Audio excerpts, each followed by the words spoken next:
Hello friends, ഇന്ന് പഠിക്കുന്നത് അന്ത്യവിശ്രമ സ്ഥലങ്ങളാണ്.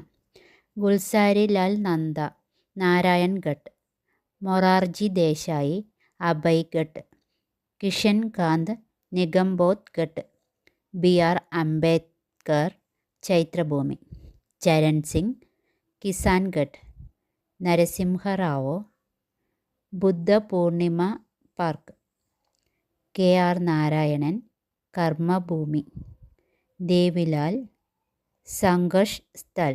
നിങ്ങൾക്ക് ഈ വീഡിയോ ഇഷ്ടമായെങ്കിൽ ലൈക്ക് ചെയ്യുക, സബ്സ്ക്രൈബ് ചെയ്യുക. Okay, thank you.